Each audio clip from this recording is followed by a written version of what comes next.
We didn't have a brilliant idea, but we had a viable idea. People have been, for the past 100 years, commercially mixing cream with sugar and eggs, whipping air into it and freezing it, adding some flavors, making ice cream. So in short, ice cream works. Okay guys, you ready? You want ice cream? Awesome. Hi, I'm Ben Van Leeuwen. I'm 39 years old and the founder and CEO of Van Leeuwen Ice Cream. When he's not designing an odd ice cream flavor or opening a new shop, Ben tries making every day sweet. Van Leeuwen sells scoops of ice cream that range from $5 to $10.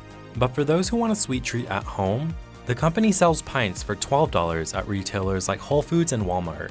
As for their storefronts, Ben says the company serves more than 40,000 guests per day. And in 2023, Van Leeuwen sold over 9 million pints at wholesale. The company serves up to 17 flavors, and that doesn't include their 7 vegan options as well, which the New York Times praised as one of the best options for vegan ice cream. As we learn more about Van Leeuwen's rise, Ben gave us an inside scoop of his day running his soft treat company. My days start with wake up, work out at either 8 a.m., 9 a.m., or 10 a.m., depending on when the meetings start. I do a HIIT workout. Right after my HIIT workout, I will have a breakfast, and that changes. Right now I'm in a Weetabix stage, so Weetabix, peanut butter, beach plum jam, milk, and then after that, I make this drink. This is a Van Leeuwen bottle, but I make this drink which is just pure chocolate, no sugar, water, some pine pollen, which is meant to be good for you, and cardamom. In order to do a good job at Van Leeuwen and contribute, I need to be like really mentally stable. I don't drink much alcohol on the weekdays because it just throws me off a little bit, and I need to get a lot of exercise. As we dive through more of Ben's routine, his journey to get here was not routine by any means. In fact, this Mr. Softee truck caught fire while shooting with him. Ben was first inspired to sell his own ice cream in 2007. While leaving a job interview that his sister arranged in business, he came across someone selling ice cream out of a Mr. Softee truck in Bryant Park. That's when something clicked. It felt like the decision was made, that's what I was doing. I thought at the moment it was a brilliant idea. It wasn't at all. And that's because he had neither an ice cream truck nor a recipe for his product. For Ben's vision to come true, he would have to create the ice cream himself. But there was a catch. I had never made ice cream before in my life. So I actually thought originally that we would find really high quality ice cream, buy it from someone and sell it off the trucks. But we very quickly realized that there was no ice cream on the market, at least that we could buy, that matched our vision. And our vision at that time was making very simple ice cream. And Ben had the experience to back it up. Before having this idea, when he was in college, he sold 15-cent ice cream for $1.50 out of a truck, a 90% profit margin.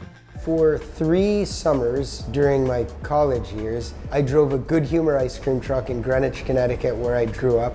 The way this worked was I rented the truck $200 or $300 a week. It was a very old truck that broke down a lot. So we rented the truck, we purchased the ice cream, and I saved $40,000. This was 2003, so with inflation, it's a lot of money.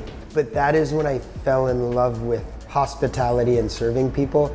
It was our own business in the sense that we were completely running the show, which meant we could spend as much time with customers as we want. We could really behave in any way we wanted to. Ben quickly realized his idea came with a large price tag. But with his brother, Pete Van Leeuwen, Ben says they raised $60,000 from friends and family. With the money, they purchased a used post office truck on eBay, a 1980s Chevrolet P30 step-in van for $5,000. They also spent $30,000 to retrofit it into an ice cream truck. The remaining $25,000 was spent on other company expenses like graphic design, ingredients, and product storage. By June 2008, Van Leeuwen sold its first cone out of the truck. When we launched Van Leeuwen in New York City, we would start at 9 a.m., sometimes even 8 a.m., and we wouldn't get back to the apartment in Brooklyn until 2 or 3 a.m. And he remembers that first week well. Before their first day, Ben and Van Leeuwen co-founder Laura O'Neill got married. But that's not all. The most famous person I've ever served myself was like our first week in business. It was Sarah Jessica Parker and Matthew Broderick who came up to the truck when I was on University Place. They were super nice. They said, "We just read about you in the New York Times." I was kind of playing it cool. I wasn't like, "Oh, you're Sarah Jessica Parker." I think she got strawberry. Since then, Van Leeuwen has been able to serve other big names. In February 2024, President Joe Biden enjoyed a late-night treat at the Rockefeller Center shop with talk show host Seth Meyers. As Ben makes his way out into the world, he avoids traveling in cars as much as he can, which is a little ironic given that he got his start working out of an ice cream truck. For transport, I only do bicycle and subway. I even bike to the airport. I hate being in cars and traffic, so I almost never drive. Even when I'm visiting other Van Leeuwen markets, I'll sometimes bike to the airport with their version of City Bike. And then I start the meetings. I have a jump rope at the office, so between meetings, I jump rope to sort of get the brain going again. I take walks around the McCarran Park. I like to do walking meetings. Because we have so many meetings, our team doesn't call me that much to be like, "Hey, can we do this on the fly?" Unless there's a major thing happening that we weren't expecting. If there's some back and forth required, call is always better for me. Van Leeuwen's Midtown East location was one of 17 shops that opened in 2023. On opening days, Van Leeuwen offers scoops for just $1, and he's always met with a line that wraps around the block. Oh wow, the line's big. Wow. Jennifer comes to every Van Leeuwen event in New York City. Thanks. What flavor are you gonna get today? Do you know? Vegan, sweet potato, marshmallow. Ooh, nice. But you're not vegan, right? No. But that's a really good one. Yeah. I think sweet potato is better than pumpkin. When Van Leeuwen began, its biggest hurdle was in upstate New York. The factory that the company outsourced its manufacturing to was 5.5 hours away, which Ben says limited their creativity and formulation.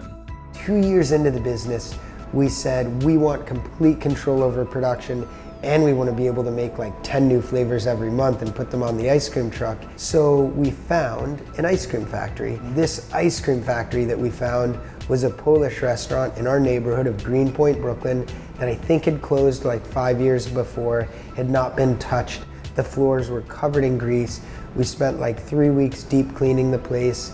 The trio invested $20,000 on ice cream equipment that was worth $100,000. To renovate the factory, they dished out another $60,000. I don't know how we did that, but that's all the money we had. I mean, I don't even think we had that much, but somehow we made it work. So that's kind of the theme of at least the first 10 years of Van Leeuwen. We had very little capital, but we always figured out a way to make it work. By February 2010, Van Leeuwen Ice Cream was ready to open its first storefront. The first big pivot was going from ice cream trucks to brick-and-mortar scoop shops like this one I'm sitting in now. The first scoop shop we opened was in Greenpoint, Brooklyn. That's the neighborhood where we lived, where the company was headquartered out of our apartment. The first storefront, we spent about $20,000 to open.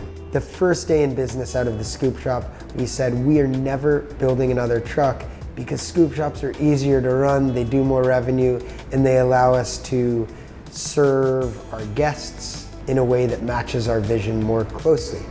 Part of that vision included adding vegan options to their roster.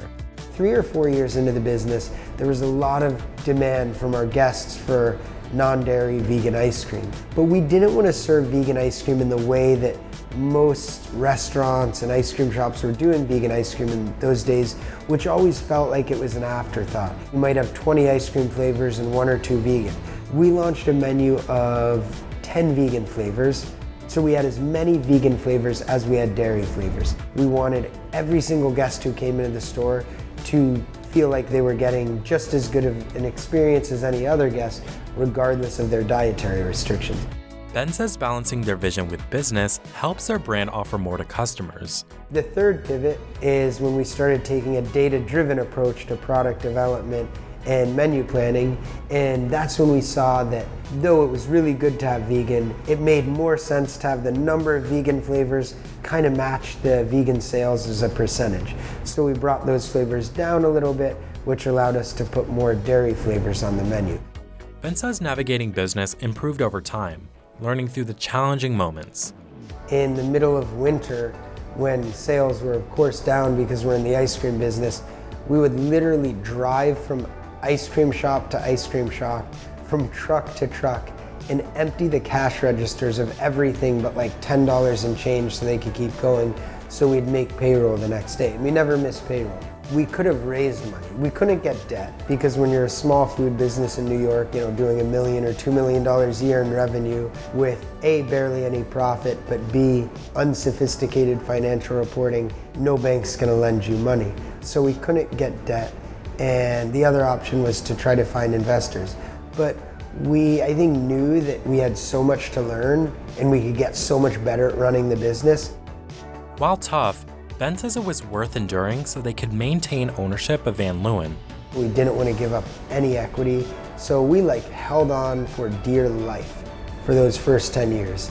And we always made it work without raising money.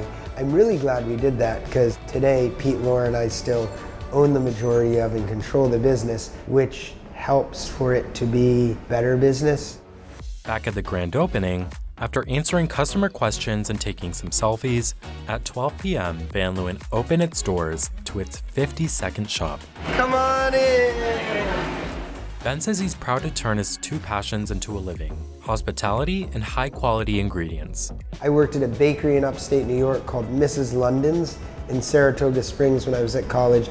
They used awesome ingredients: Valrhona chocolate, biodynamic wheat that was grown in North Dakota to make their fire bread, Celtic sea salt. So being exposed to that and having moments where I realized that ingredients made a huge difference in taste and experience, it just fascinated me. And I was so interested in learning about different ingredients. I think the allure is that we use a lot of cream, a lot of eggs, no unnecessary ingredients, and really, really good flavoring ingredients like the pistachios from Sicily, the Ecuadorian chocolate, whole bourbon and Tahitian vanilla beans. It hits on our primal desire for fat and sugar mixed up and whipped and frozen. When night falls after going for a walk to watch the sunset, Ben heads home to his 2,300 square foot apartment in Greenpoint, Brooklyn. He chooses to rent because he'd rather hold on to more of his company.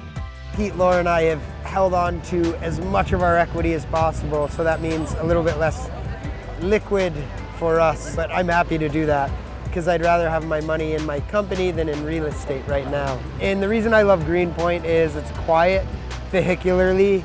Before calling it a day, Ben says he likes to indulge in some late night television. Sometimes I'll get on a schedule where I'm to sleep by 11. Other times, depending on how good the Netflix show is, 1:30. Since I've been in the food business, I don't like a lot of the food shows as much as I used to. I like the cooking shows. I think The Bear's pretty good though. That's one of the most realistic restaurant shows I've ever seen. When they were trying to renovate the restaurant, it was cool. They hit a wall with a broomstick and the ceiling collapses and there's asbestos, and that really did capture the incredible stress and always higher expense than anticipated that renovating a restaurant in a scrappy way, that was us for our first 10 years in business.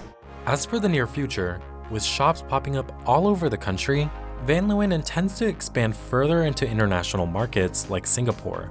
And listening in on Ben's phone call, he may just have something special in store for New York City in late 2024. We are working on a laboratory storefront. The objective is not to supply restaurants out of there, but if there was a really cool collaboration with certain key restaurants, we could then make you even smaller batches out of there eventually. Until then, Van Leeuwen will continue trying to sprinkle a bit of joy for customers. Raise your hand if you're going home after this. You win. Come here. So you are one of our special winners today, where you got 4 pints on the house for waiting in line. Thank you so much. Yeah, thanks for coming. Yeah.